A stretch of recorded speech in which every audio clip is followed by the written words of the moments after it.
For those of you who are new to our lunchtime talks, I might just say a few words about this. This is our last talk of the week today. We do these lunchtime talks each weekday of California Invasive Species Action Week, which is a much broader program sponsored by the California Department of Fish and Wildlife.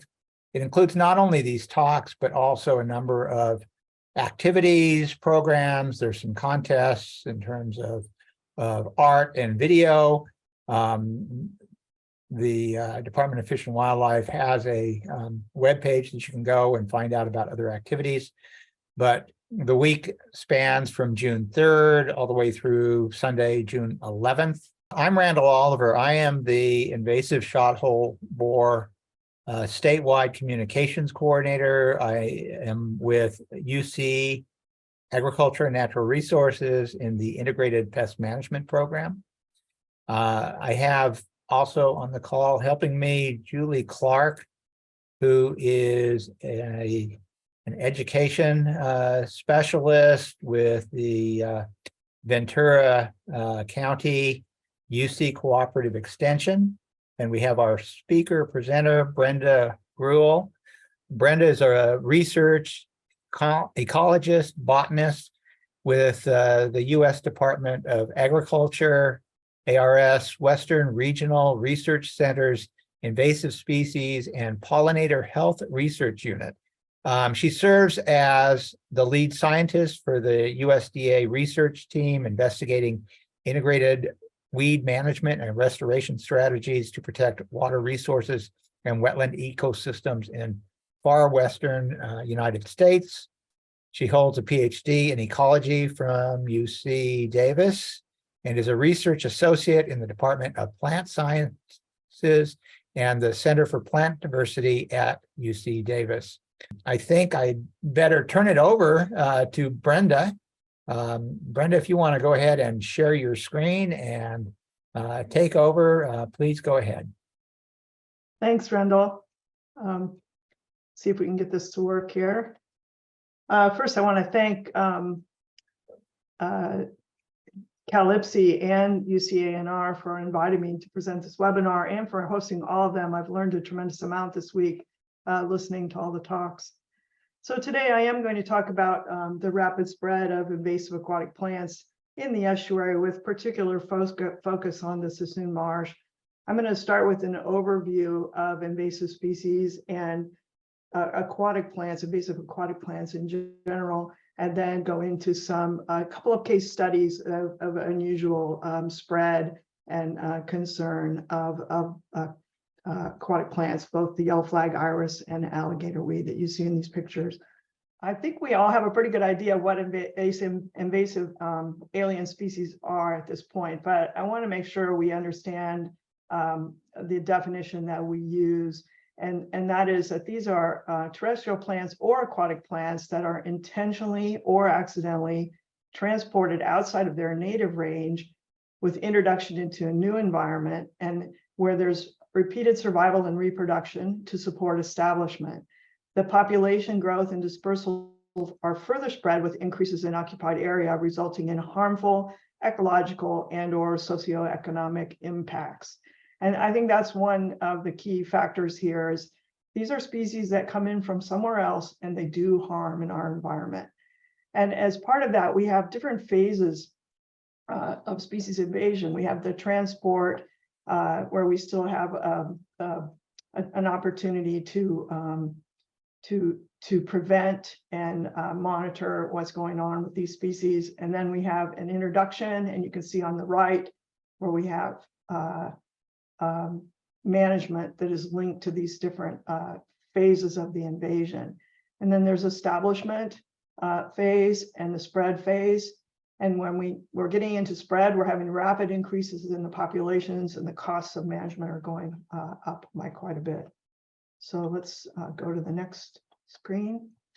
So what are these impacts? For aquatic systems, excessive vegetation really degrades water quality. It can completely alter food webs, reduce biological diversity, and it can actually be linked to species extinctions. There's a lot of shifts and balances within the community. It's in terms of competitive interactions, and ecological functions are changed. The really challenging thing is also that once we remove the invasive weeds through integrated pest management and restoration, there can be legacy effects that will remain after that, a removal and restoration attempt. So it's really a long-term process to get over the hurdle.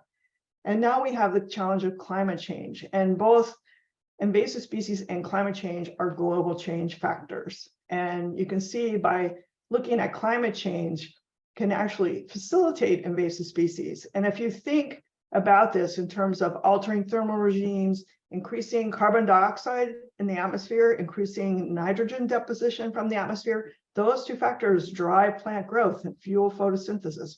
And so there can really be big effects on plants, and that can cascade down to effects on species of concern.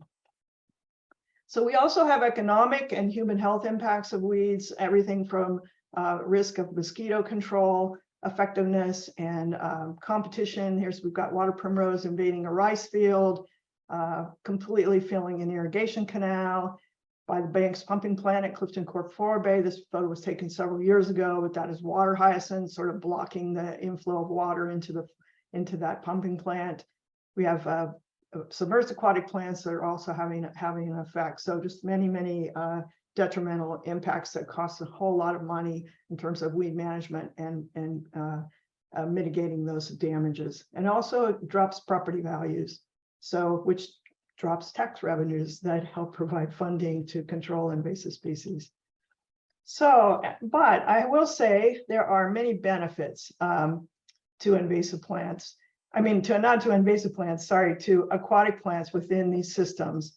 And they're really a wonderful component of the ecosystem. If we have a native species in there, native plant communities, as opposed to these invaders where you have sort of co-evolved balances, they contribute to biological diversity and provide wonderful habitat. And they support important biogeochemical functioning. So that's cycling of nutrients in the system. They sequester carbon, which is a big counter to some of the global change factors and climate change. And they're primary producers to food webs. So if you're interested in restoring fish, you really need to think about plants as well. And they stabilize shorelines, and they're just really of high aesthetic value and for nature study and for recreation.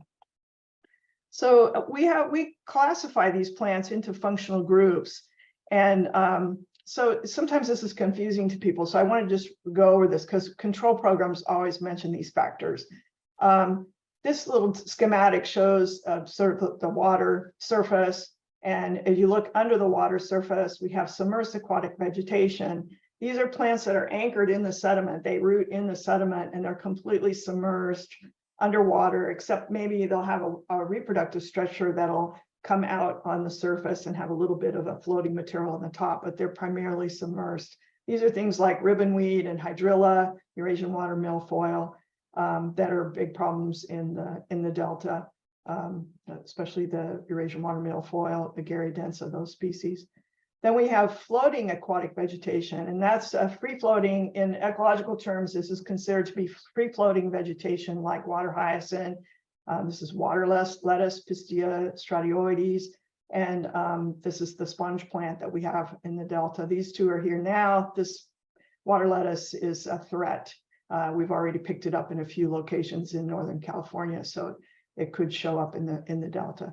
And then moving more upslope here, we have at the fringe of the waterways, we have these tall emergent macrophytes. And these are things like the cattails and tules that everyone knows and sees at the water's edge. It's also a primary place for other invasive emergent species to colonize. That would be things like alligator weed and water primrose and the yellow flag iris, which are emergent species. There's some confusion because in our Delta, the program that manages floating aquatic vegetation considers the water primrose and the alligator weed to fall into that classification, but they're only managing the floating mat over the surface of the water that's obstructing boat passage and that sort of thing. So, so that's a distinction that I get questions about quite often. And then there's these creeping emergent species, and those are the species like alligator weed and water primrose that are rooted in the banks and in the sediment and shallow water, and then they grow to form buoyant shoots across the surface of the water and form those mats over the water surface. But their storage and sprouting capacity is up there in that aerated sediment where they are rooting and forming below ground rhizomes. And then we have floating leaved emergence, and these are things like water lilies that have very giant leaves on the surface compared to some of the others. So let's move on. And in a tidal wetland restoration context, what I'm really going to focus on today are fringing marshes along the channels and waterways, the bay shores, the tidal sloughs.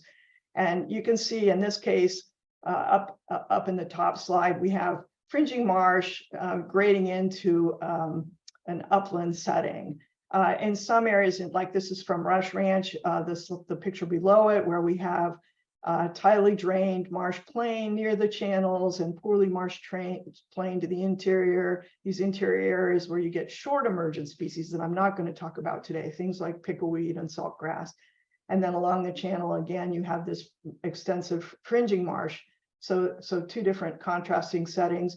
And on this other one, aerial, you can see a managed wetland with the levee around it. And then the fringing marshes can be quite extensive, actually, extending out into the channels. And these are really important habitats for fish and wildlife. And they support a lot of native plants. Like in this picture up here, we have some cattails and tules, the Shanoplectus and typhus species. We have monkey flower and tufted hairgrass and lingby sedge. These are all native species.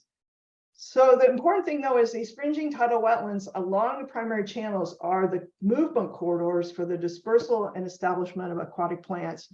And that includes things like Phragmites australis. One of the subspecies is an invader in the Suisun Marsh. And you can see here in the Hill Slough Restoration Site, there's full of it. Here we have Arnold Slough, we have invasive alligator weed, and along Montezuma Slough, alligator weed. I'm going to talk more about these plants. And the yellow scrag iris is also along the channels, a slightly higher elevation, but inundated at the highest tides.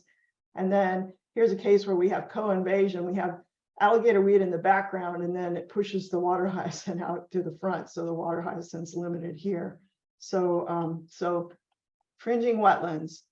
So one of the things that people don't realize is, wetlands are really kind of rare on the planet. They only occupy 6% or less of the Earth's landmass. However, 24% of the world's most invasive plant species are wetland species. A scary thought. And the wetlands are really vulnerable because there are these landscape sinks, like from the local watersheds, even from the tidal gradients, they accumulate impacts from both terrestrial and aquatic disturbances. And so everything kind of ends up in these sinks, and that increases their vulnerability to invasion. In our system, there's been a really admirable effort to start restoring tidal wetlands to sort of bring back as a method to help recover endangered species and bring back a little more balance in the system.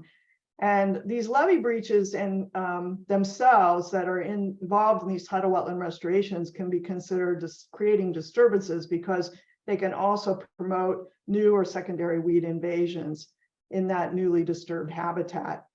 Often in our system, breaching has been the priority. There's a rush to breach and get mitigation credits. And weed invasions have been somewhat of an afterthought. A lot of people consider weed management as a separate thing from ecological restoration. And my view is responsible, I like to say integrated restoration management. And integrated restoration management includes integrated pest management as one component.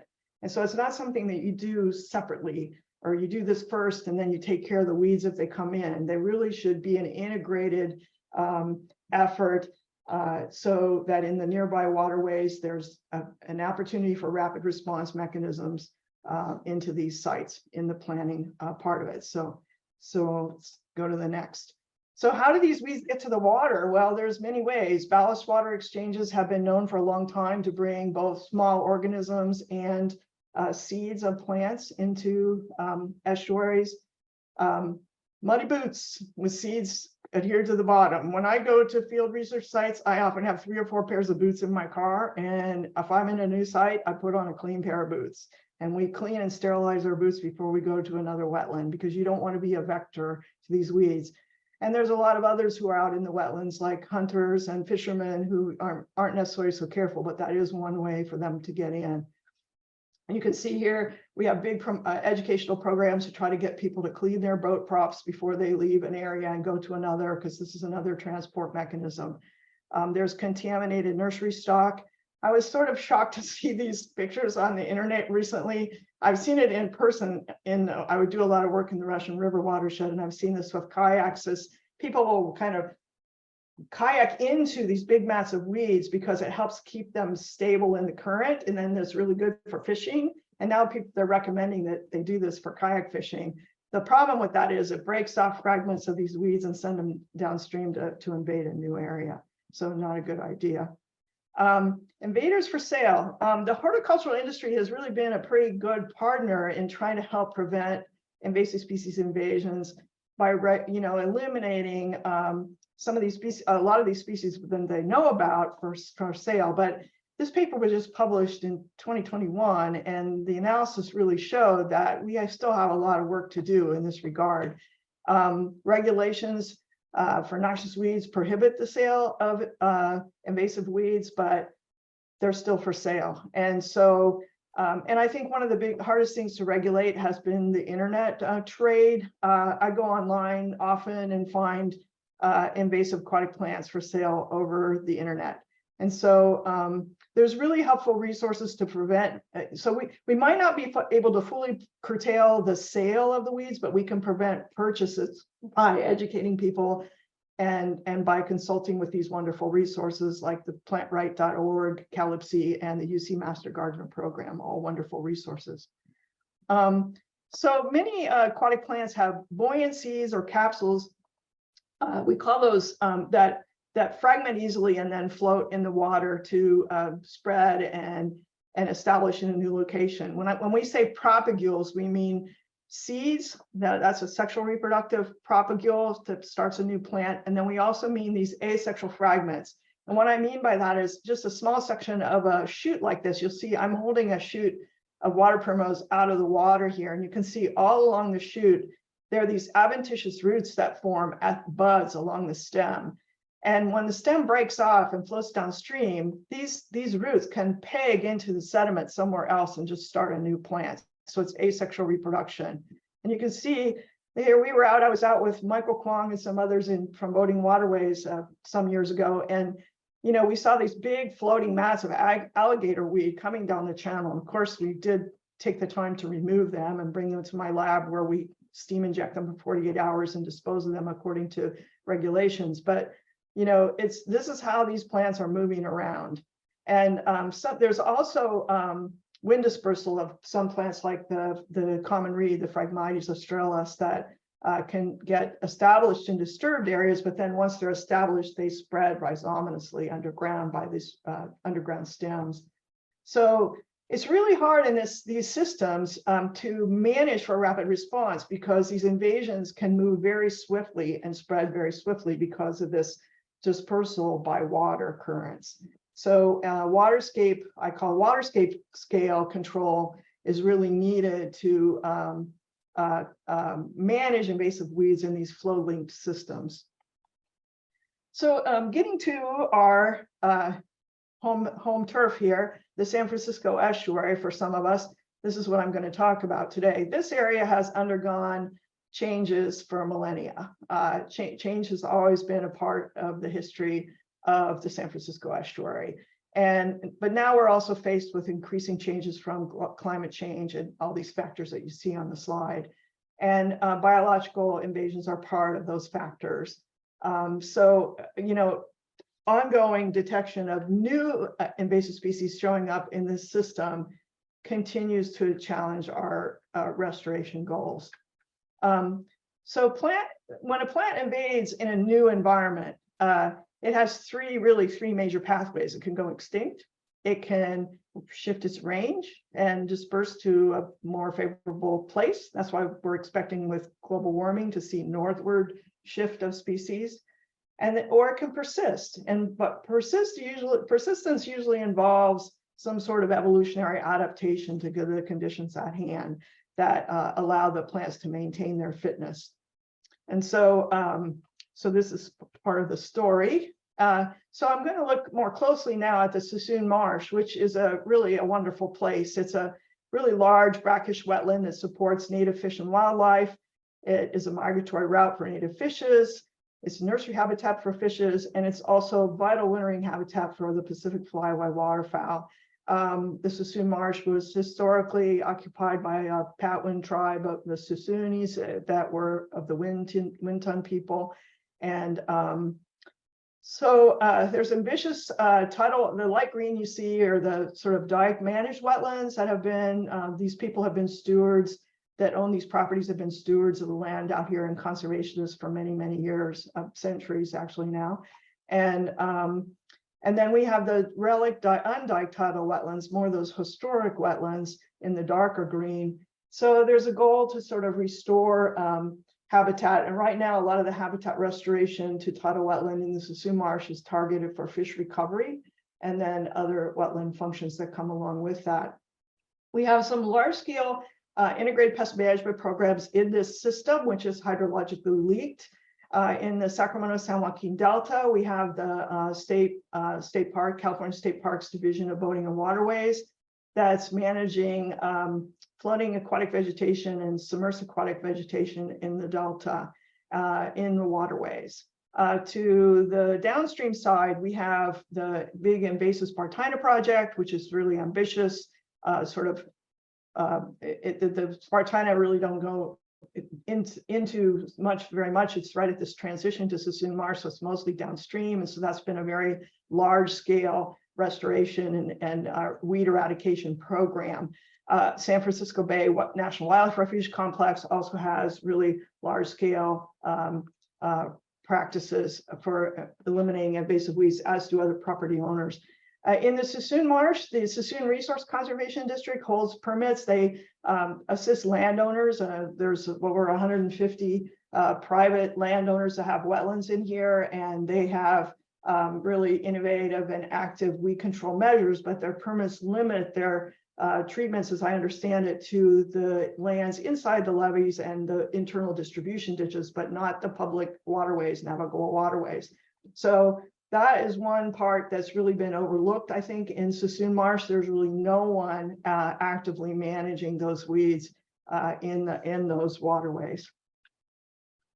So, quickly, I want to just go through this really quickly. There's some differences between adaptations of plants. Some are considered to be glycophytes, and what that means is they're limited to freshwater conditions.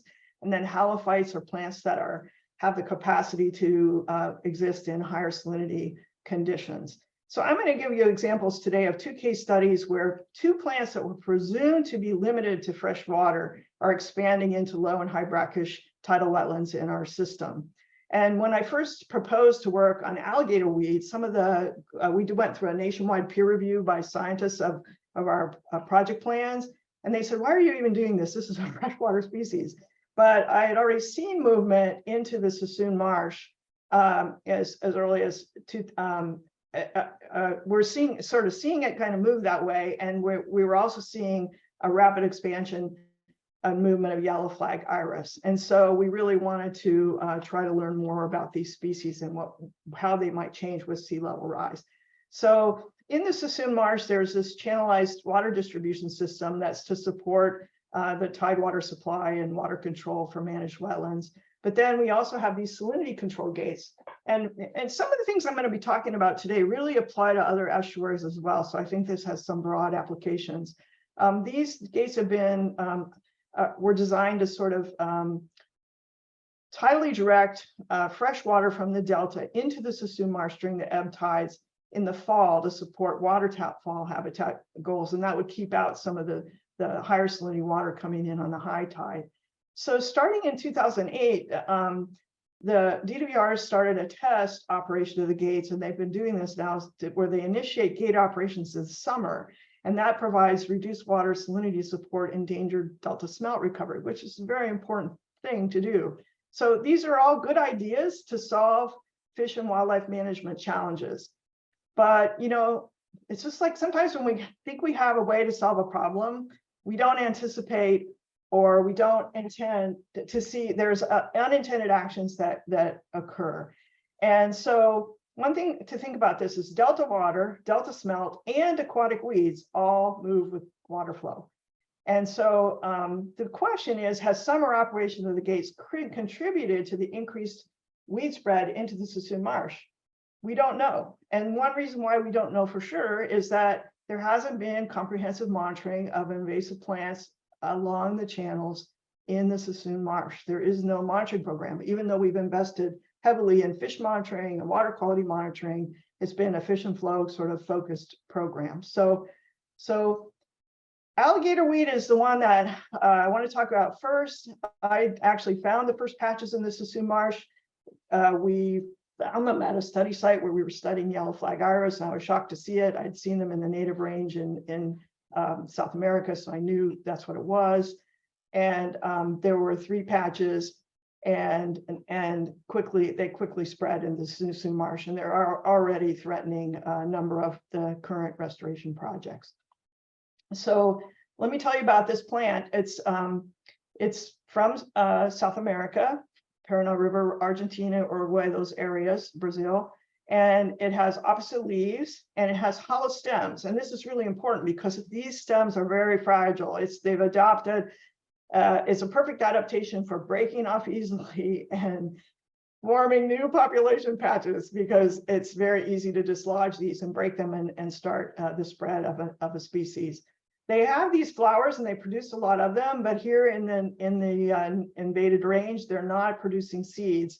However, just this year in wetlands, there's a group who found seed production in Mississippi.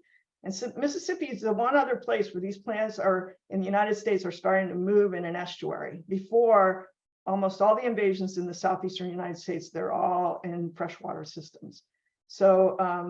So you can see the other thing about this plant is it produces huge rhizomes very quickly. This plant is growing. I got a call from San Pablo Bay National Wildlife Refuge. The plants had actually been establishing along San Pablo Bay, and this could have only been there between 1 and 2 years, and it already formed this big rhizome that has lots of carbohydrates stored for resprouting capacity. So I'm gonna have to move through this a little more quickly. So these are showing the forms. The one way this thing moves around is with rack. It'll be in a mat of rack like this, a dead vegetation. They float down the channel and establish somewhere else. So it can be free floating. And we've seen some pretty big free floating patches, but most of the plants are rooted in sediment. You can see them here up on the banks. Here's going up into a levee. The plants can actually be more than 6 feet tall, and they're rooted in the sediment, but that same plant is sending those runners out and form these creeping mats over the water surface like you see here. So if you're only spraying the floating part over the water surface, it's going to be difficult to kill the plant, because even though it might translocate some of that herbicide, it's just not as effective because you treat these emergent.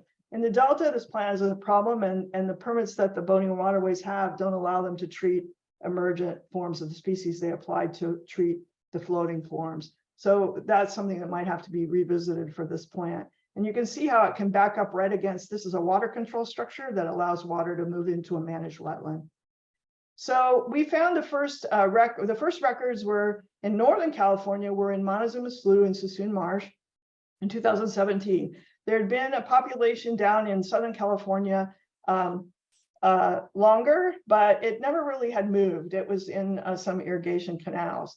And you can see the global range is here. This is the native range. It's invaded quite a few places, especially it's pretty bad in China. And it's in the southeastern United States. We've participated in some genetic studies, and we found that there's a lot of diversity, genetic diversity. If you look at just the haplotype data, sort of chromosome DNA, you can see that even in the southeastern United States, there's a lot of different haplotypes here. And it was interesting too, that our new populations in Northern California are genetically quite different from the ones in Southern California. So these have been independent introductions. These plants are tolerated to a wide range of conditions, and so they can spread very rapidly. They're also a potential threat to agriculture in the southeast. The thing is, this plant can leave the waterway, establish in terrestrial systems. It starts in the waterway, but it jumps the waterway and can establish in terrestrial systems where it can invade rice fields, wheat fields, sweet potatoes, lettuce, corn. It's reduced the yield, and it's impacted more than 4,000 hectares of crops in North Carolina alone. So we have reason to be very concerned about this plant. So starting in California, in the Suisun Marsh, we found those 3 detections near Grizzly Island along the slough. By 2018, there were 33 detections. And at that time, we started hearing reports of, oh yeah, we'd seen that plant out in the Delta. So we're pretty sure it was here before 2017. It's just that no one was reporting something different. No one reported it. And then we organized a blitz survey in 2019. We got a bunch of agency people to volunteer to help and did this huge voting on waterways was a big part of this. And I was a big part of it. And we got all these people together and we found 387 population sites by 2020, in January 2020. The blitz was in the summer of 2019 and we added a little bit more. So you can see the distribution growing in such a short period of time. And some of those same waterways were covered in the previous slide. So we're doing some research now. I'm not going to show you details of that research. I'm going to share you a little bit of the observational data we've collected as part of it though. So we're just focusing on this corridor up that's plants are moving in up Montezuma Slough. And we have tracked observations over the years. And you can see just from the 2017, and so we have these studies in the low, middle, and upper reaches of that part of the system. And so you can see that the increase in occupied patches from 2017, just in this system, where we're looking at it every year, is it's really gone up quite a bit. So so it really is spreading very rapidly. Oops, sorry. So here's some pictures from the waterway. 2018, this site, just a few small patches. And now, it's really spread and it's already overgrowing cattails and tules. It's displacing everything. And, fish and invertebrates and most wildlife actually favor habitat complexity. This is not habitat complexity. It's taking out any complexity that we had in the system. And here along Montezuma Slough is another site. We've got patches like this one that started out quite a bit smaller, and just in a short period of time, it's increased to over 1,100 meters squared. So the good news is we've got research underway for biological control of alligator weed, which has been extremely successful in Southeastern United States. It's one of the big biocontrol success stories. The problem is that insects that are being used in the Southeast United States are not cold adapted, and we're not surviving in California conditions. They're already here in the US, but research was underway by Paul Pratt and Nathan Harms, especially Paul leading this from our research group, to discover and compare cold hardy populations of alligator weed that might be effective in Northern California. The good news is just recently they found a new cold hardy biotype of this water flea beetle in Argentina. And so testing is now underway jointly by USDA and US Fish and Wildlife Service to see if that can be used for biological control. And we're doing other research to help support biological control and also just to learn more about the physiological tolerances of the plant. I'm shifting now to yellow flag iris. I'm going to have to move a little quickly. Sorry about the technical difficulties at the beginning. We lost some time there. So the magnitude of yellow flag iris has been around for quite a while. It's spreading like wildfire in many places. I was actually at this site in Argentina in 2008 and the plants were not there. This picture was taken in 2021 in a floodplain. It's covered with yellow flag iris. This plant can really spread. We first started noticing a spread along Montezuma Slough in about 2010, 2011. but it kind of had stayed in that part of Montezuma Slough near Grizzly Island. So how does it get to your wetland? Of course, this is a very showy ornamental plant that has been introduced for gardening purposes for some time. And you can still buy it. I find it on eBay almost every time I look. So, and it doesn't matter how many times you report it, it still shows up for sale on eBay. So, but there's other places we've seen it too. So it was one of the first records was in Virginia in 1771. Thomas Jefferson, who was a Francophile, brought plants from France to his estate and planted them, and they escaped.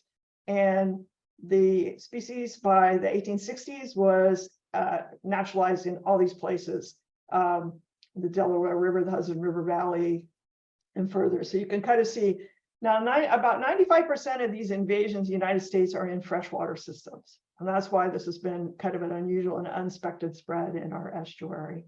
But it's really become a big problem recently in South Africa and New Zealand.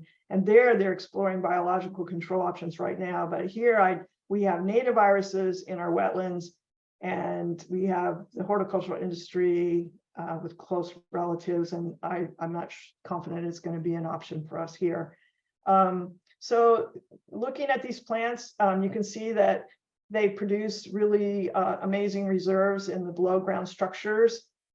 They are sometimes confused with cattails. The best time to treat these plants is in their early reproductive phase and even into their bloom, but you want to get them before they produce seeds.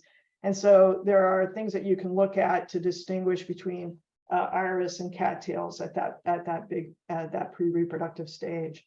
And we're always happy to help with outreach education on these kinds of things. The plants produce copious amounts of seeds. They drop right into the waterway. These plants are hanging out over the water. And our colleague, John Gaskin, who I collaborate with on this and other things, has done molecular work on this in the Pacific Northwest. He was based in Sydney, Montana.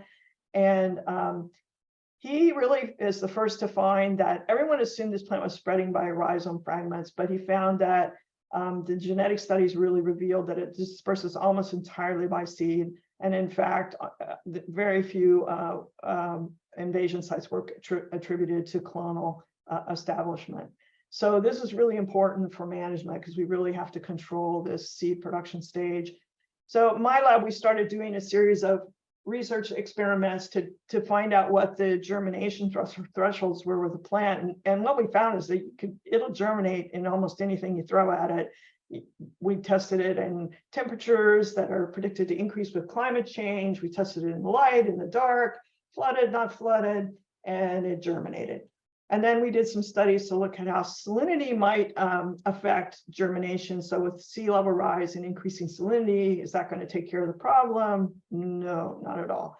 As a matter of fact, it did germinate in brackish water salinity. We also floated the seeds in seawater for long periods of time. But then as soon as there was some fresh water, which can be a rainfall event or floating into a new system where there's some freshwater seepage, they germinated immediately. So that's another problem. We've done greenhouse studies and shown that these plants at their early colonizing life stage, they're not very tolerant of salinity. However, in dynamic estuarine systems, you'll have fresh phases and more saline phases. And in those years where things are fresher, plants like this can establish, and then they immediately start putting a lot of allocation of carbon compounds into below ground structures, lots of carbohydrate structures, which allow them to resprout and survive through periods that are not so favorable for their growth. So what have we learned about this in the Suisun Marsh? Well, in the entire system, the Delta and Suisun Marsh, in this decade, 1960 to roughly 1980, there really weren't very many detections, and it was pretty much the Delta, but there was this patch over here, Browns Island, which has been there for a long time. And then in the next decades, between 1960 and 2019, it was pretty widespread in the Delta, but again, not a major invader there, but it's just been there and it kind of stayed there and wasn't really moving. Here we have it now in the Carquinez Strait. So So what we've been tracking lately with the study that we're doing is we've done more detailed, we did a very detailed distribution survey in 2017. And from that, we did random selection of study patches, but we had that data.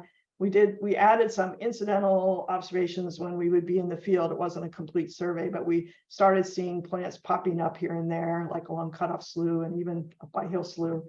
And then in 2023, this year, last month, just a few weeks ago, we remapped this entire area, and we're really sort of shocked at how much spread that we've seen.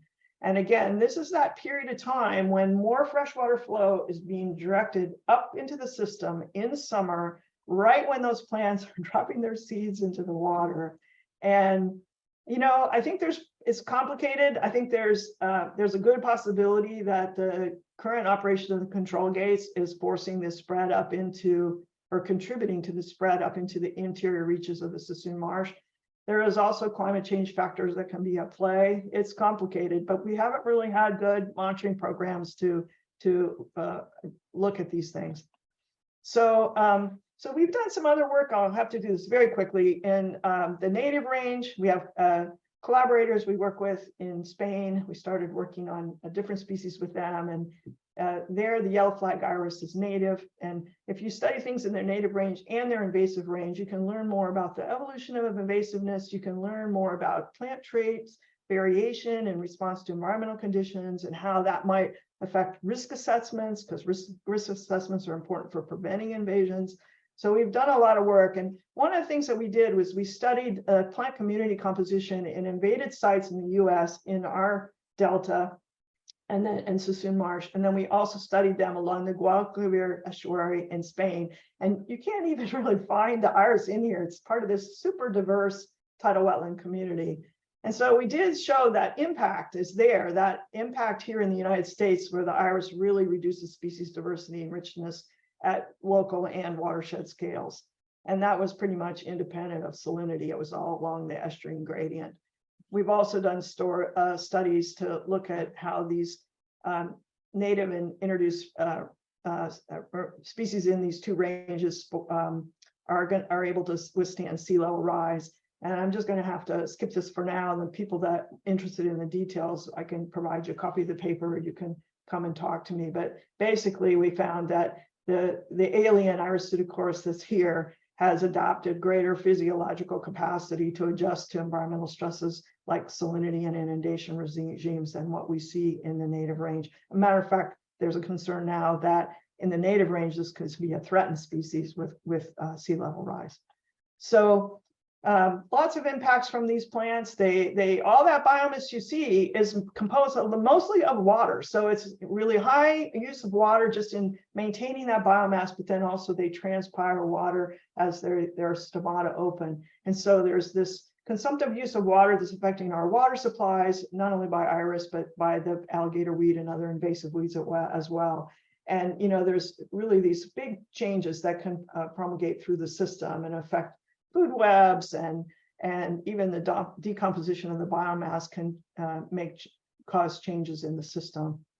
So again, you know, when you start out with something and you try to do good, a lot of times there are things that you really didn't predict or didn't expect. And so I think for you know, managing for biodiversity conservation, we really have to take on an adaptive management process to avoid and mitigate those unintended impacts. And part of that is having this comprehensive environmental monitoring that's really essential for the foundation of any adaptive management program. And that can't just be where are the fish and where are the invertebrates and the other organisms that are associated with fish food webs. These primary producers in this system are part of that too. And these things just are not part of the monitoring programs. So, and this is true in not only our estuary. And so we need a broad vision of ecosystem recovery. And these are just my thoughts. But, you know, I really emphasize that we need integrated weed and restoration management to advance these efforts. There's a quick, everybody wants mitigation credits. They want to breach quickly. I've seen this elsewhere. It's not just this system. I have another project I work on in a different state where, you know, levees were breached and ponds were reconnected to a system, and then the invasive weed, which is water primrose, ended up going clear down the river and infecting more areas because it wasn't managed before the project went on. So this is not just a local problem. This is happening in other places as well. So invasive aquatic plants impart more negative economic and ecological impacts on their habitats than the negative effects attributed to terrestrial weeds. This is a couple of different reviews and meta-analyses have come up with this conclusion. And so we really need to prioritize these aquatic weeds, and everybody can play a role for prioritizing funding for support and the science support that's needed. And we need citizen scientists to get involved too. Everybody can be a steward. Everybody can be a student of wetland ecology. They're wonderful places to be, and you can learn about your local flora and who belongs there. There's programs like the iNaturals program. It's getting better all the time. There used to be a lot, there probably still are a lot of erroneous records on the site, but you can set up projects where only trained people can enter data. There's a California Naturals program.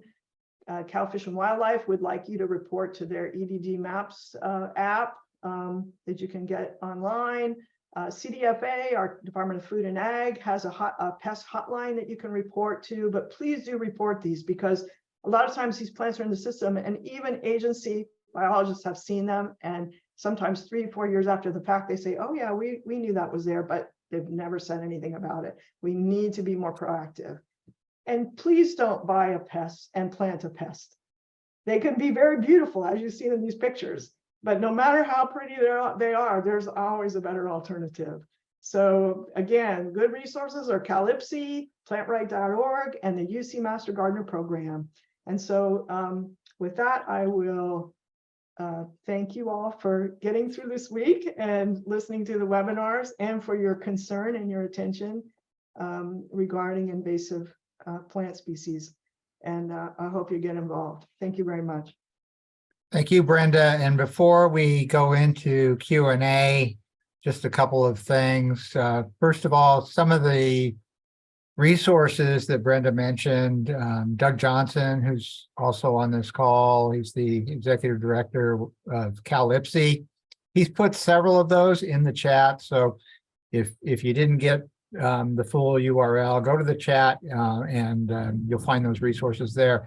Also, there's a survey that's also in the chat. Please do take that before you leave and let us know what you thought of today's presentation, and also provide us a little bit more information about yourself if you're willing to do that. That survey is very helpful to us, both in evaluating the presentations that we're giving, as well as to plan for presentations in the future. So we appreciate your help in giving us that information. And with that, I will turn it over to Julie, who is on top of the question and answers. Good. And before I start fielding questions to Brenda, please, anyone with any more, feel free to post them in the Q&A section. So Brenda, with regard to alligator weed overtaking cattail and tule in Suisun Marsh, do you have an idea of the mechanism? Is it shading out other plants, or do you have other theories about the out competition with the native plants? Yeah, I mean, you know, we haven't studied this and we don't have the absolute answer, but it really does seem to be, and talking with people that have studied this plant in other areas, they seem to agree, is that it just spreads so rapidly.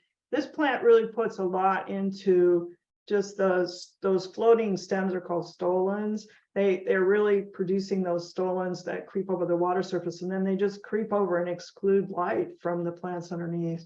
There have been an awful lot of studies done. We've been learning about this plant by looking through the literature, because there's been a lot more published in China, where it's been invaded for a long time. And I don't, you know, allelopathy is always a potential thing to consider, but that hasn't really come up as a mechanism for this plant as of yet, but it's always something that could be explored. That would be an alternative hypothesis. But it is quite shocking to be having seen those sites just over a few years and knowing what was there before and seeing how it just completely eliminated those plants. Do you know of any upcoming biocontrol agents being studied for yellow flag iris control? Yes, I have a slide. I actually had to cut it out of my talk. And the reason I did is that there is active research going on right now in South Africa and in Argentina, and we collaborate with those groups. Matter of fact, the Foundation for the Study of Invasive Species has collaborated with our USDA group for many, many years. They used to be part of USDA, and now they're independent. But they also share this problem. They have this plant as an invader, and they are starting. They have a couple of insects identified. They're also working with a group in Belgium that's working on this in the native range in Europe. And the concern we have here is we're waiting to see how that goes with host specificity testing and to see if it's even an option for here. The problem we have in West Coast states is I did quite a bit of work in Oregon as well, is we have a lot of native iris species, and some of them are into wetlands. Douglas's iris is one that you're familiar with. It's in wet meadows and sort of shaded areas. But by having a sort of closely related native species, the chances of having biological control be host specific are less. So we're watching what is developing. And it's certainly something we would be willing to explore if there's looks like some promise of being able to introduce an insect here for control, but it is being investigated elsewhere. Projecting out, do you predict or anticipate any non-native aquatic plant species invading the Bay-Delta area? Like, who's next, Tom? Yeah, I believe Division of Boating Waterways just recently came up with a list of high-risk species to watch. And I think there were some good ones on there that are aquatics. One that we already know is in the area is Pistia stratioides, the water lettuce. It's another free-floating plant that's highly invasive in other places. And we've actually found it and removed it. I was out, my crew found it on the Russian River, for example, near Healdsburg. This is one of these plants that maybe somebody dumped in an aquarium, or, we don't know how. And I actually found it for sale by a group that advertises as growing plants for wetland restoration. And this was on their list of species. Well, as soon as I see something like that, I report it to Cal Department of Food and Agriculture. And I call that county ag commissioner, and we try to, but I'm not seeing everything. So that's one that I can think of right off the top of my head. I'm not really sure about any others right now. We've just had so many invasions recently. This ribbonweed just a few years ago showed up in the Delta, and again, then there were some agency people that had known it was out there for like 3 years prior. So we want to do early detection and rapid response. So if you see something, and even if you don't know what it is, if it's something you haven't seen before and you're not sure about it, get some help and let's find out what it is and report it right away so we can get that wheel turning for early detection, rapid response. I don't really have a good list for you right now for what else might come in. I give talks in Oregon every year at the Noxious Weed Symposium, and they always have me come and talk about what might be moving from California into Oregon and what's coming. And they have someone talk from Washington, like what's coming from the other direction that might be reaching their state. It's not a bad thing for us to do either, to be watching that way. But another one I would say is flowering rush. That's a species in the Pacific Northwest that could potentially show up in our wetlands. Good. Before we move on with more questions, it's after the hour, and we'd promoted this event as ending at 1 o'clock.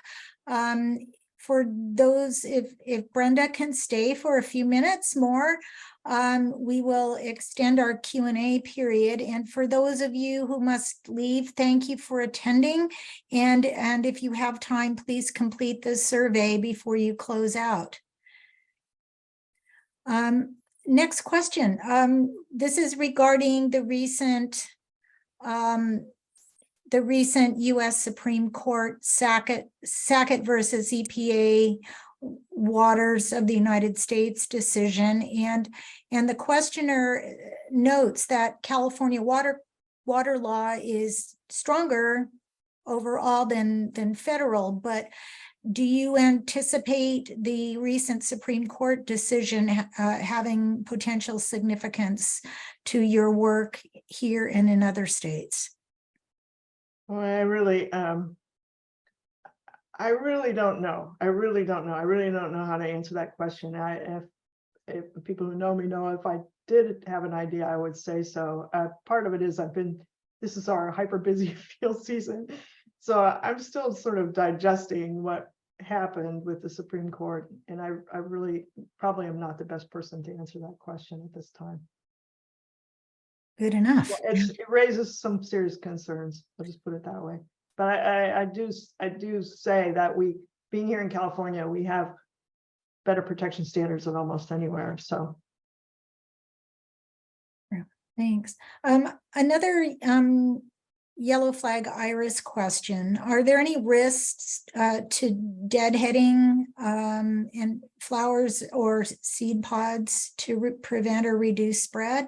Yeah, I didn't, given the nature of this talk and the audience, the projected audience, I didn't really include management details, like some of the work we're doing to help develop management. Certainly, if there are a number of things that can be done in an integrated pest management scheme, and particularly if you have an iris in your area, the yellow flag iris, and you don't have a chance to really start a full-blown control program, at a minimum, if you go out and clip those fruits before they develop ripe seeds and dispose of them properly, but clip those and remove them, yes, that would be a very good thing to do. That no harm done there. Great. The next question, it looks like the questioner has, I'm going to pose it kind of added. I'll just start here and we can add to it. What do you feel are the best native aquatic plant species to use in restoration of disturbed sites in the Delta and freshwater ponds in San Joaquin Valley? So, I'm one that doesn't believe in a cookbook approach. Like we have these cookbooks, I call them, that like weed management manuals where you can look up the weed and you've got all these things you can do. And in restoration is sort of the same way. I mean, I think local context really matters. And as particularly in wetlands, you have to really consider the hydrologic regime of your site.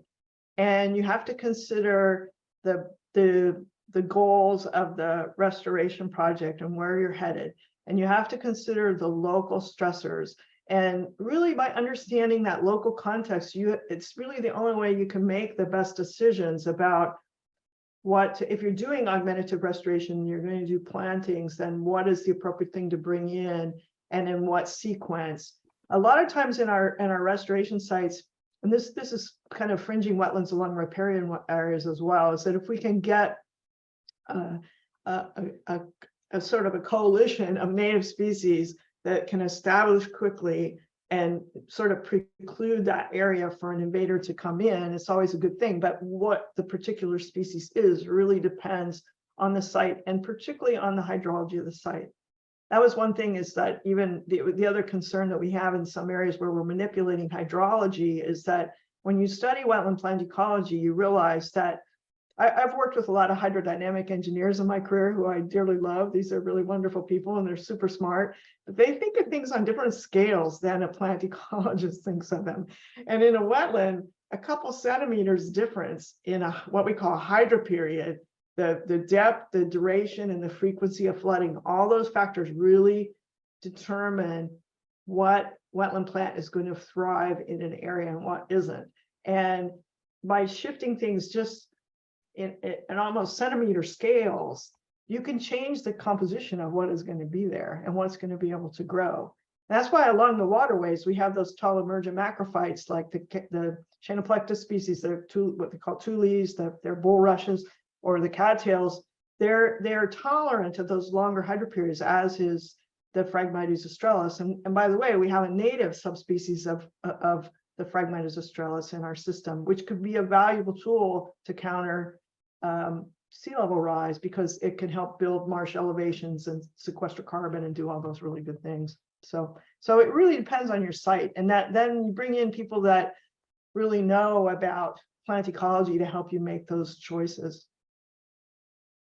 Good, good. So that's, yeah, some follow-up questions to that were about plant lists, but it's so dynamic and subjective that you really need, what you're saying is you really need specialists to help create Let that me give plant you an palette. example. Right now, one study that we're doing, I work in Oregon and California primarily, but also in Florida a bit and in these foreign lands. But I work in freshwater systems too, not just tidal systems, inland freshwater wetlands. And one of the things that we're doing at a site right now is we're characterizing the native plant community, the plant community in these invaded sites. And we're really looking to quantify the abundance of native plants that are persisting in face of these invasions. So the ones that are seem to be more resistant to invasion. And so by doing those local studies and really getting an idea of those abundance relationships, we can come up with a more intelligent sort of list of species that might work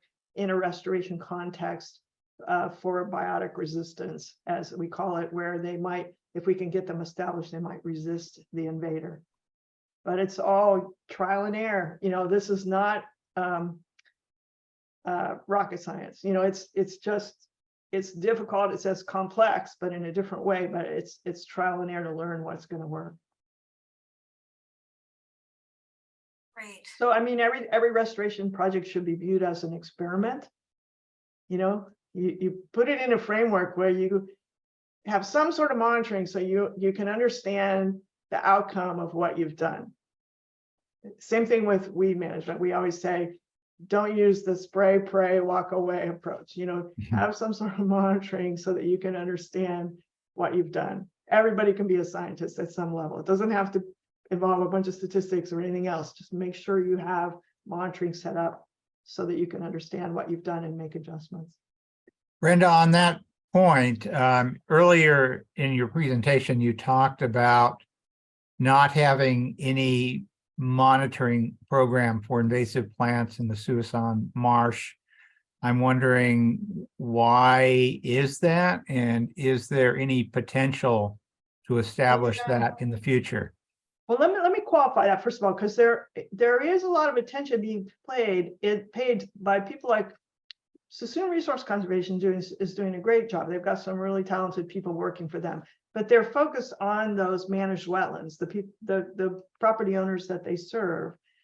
The areas that are not being, where there's the attention's not being paid is along the public waterways, the navigable waterways. And those are the corridors for the establishment and movement of these invasive species, which then in turn move into restoration sites and potentially into the managed wetlands as well. So that's where we don't have comprehensive monitoring. I mean, California Department of Fish and Wildlife does a vegetation survey from, that used to be aerial photos. I think they use some imagery now too, but again, it's focused on, it's addressing different questions, and it's focused more on this broader scale habitat. It's not really focused on what's happening along these corridors. And I think in order to really understand and curtail these invasions, when say for example, a project like, and I don't want to pick on the salinity control gate because it's a good tool that can do a lot of good things. But when you start operating some facility like that, whether it be here or in another estuary, you should have comprehensive monitoring to understand what the effects are. And so there's heavy emphasis on, there have been many decades of fisheries monitoring in the Suisun Marsh, and the water quality, the salinity is heavily monitored. It has been for a really long time, but there hasn't been this dedicated monitoring of invasive plants in those waterways, in part because no one's managing them either. There's absolutely no management. No one is holding permits to manage species along those waterways. And right now, with all these restorations coming, I'll give you one example. Arnold Slough in the Suisun Marsh is a restoration site. Before they breached the wet levees, there was alligator weed. There's like 3 big patches of alligator weed along that channel, one almost across right from the breach site that they were going to do. And they even had a monitoring staff in the channel right by the patch. Hmm. But the people who were doing that monitoring probably didn't even know what it was. You know, some people, they look at vegetation along a channel and they see green. They don't really see species or really know when something's new or old or anything like that. So then as soon as the levee breached, of course, those plants moved in. And that's just an example. It could have been prevented, but we don't have a program in place to do that because we're not really focused on that. We're focused on delta smelt recovery in that case, which is a very, very lofty goal. I mean, I really support it, but we have to look at all these other factors that are impacting the system, and vegetation hasn't been one of them.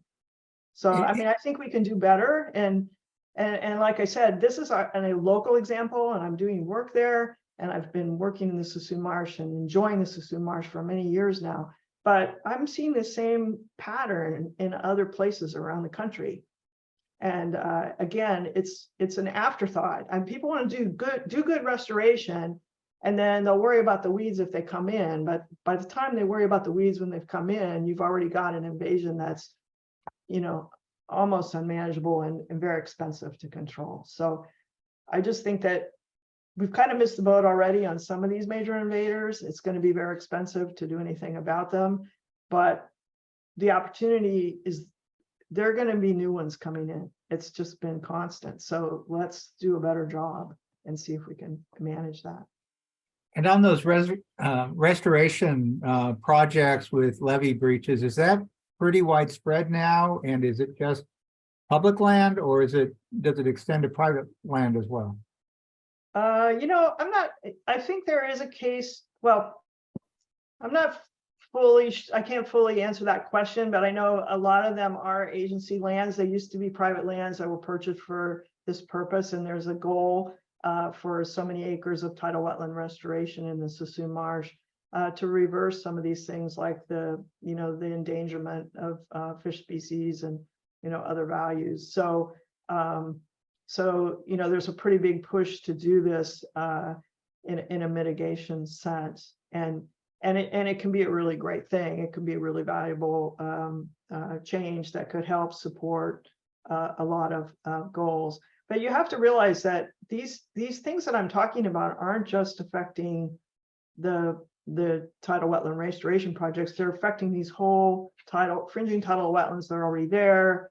I don't see any weed management going on to speak of in the relic tidal wetlands. Some are private organizations that are managing them, and the focus is all on these restoration sites, and then there's a really big focus on habitat enhancement in the managed seasonal wetlands that are mostly private duck hunting clubs, and they're doing a lot of stewardship on those lands. And then some of those lands are also fish and wildlife refuges, and again inside the levees, and they're very intensely managed. And they have major invasive weed problems, so it's just that these public waterways, as I understand it, the navigable waterways in the state are under the jurisdiction of the State Lands Commission up to the high tide, the tidelands, mudflats, and any navigable channel. And but same in the Delta. In the Delta, the Division of Boating and Waterways has taken on that management role. And it's very important to do that management in the Delta. It's the hub for water delivery and many things in the state. I mean, it's just, again, a really valuable resource. So we can do a better job with this aquatic plant management, though. And, the thing is, Randall, the first thing to get cut in budgets when budgets get tight is invasive plant management. As a matter of fact, at an IEP aquatic workshop meeting or work group meeting that I attended virtually, I think just a week ago, it was announced that the Division of Boating and Waterways budget for control weeds in the Delta may be cut by 50% in the coming year. And, so that's, we as a community need to do a better job of communicating the impacts, and they expand beyond what's happening to a particular species, some endangered plant that I care about, or I'm a big birder, or some of the bird species that are out there. It goes way beyond that. You can see from all those impacts that happen. So, well, thank you. You've answered all the questions. I appreciate you staying on. Excellent presentation. We've gotten already a number of very positive comments, and we just appreciate so much your participation here. And we appreciate all the people that attended this today as well. Thank you. And again, thanks to Calypsy and to UCANR for hosting these webinar luncheons. I learned a lot this week. I attended them and I really learned a lot. All right. Well, take care. Thank you very much.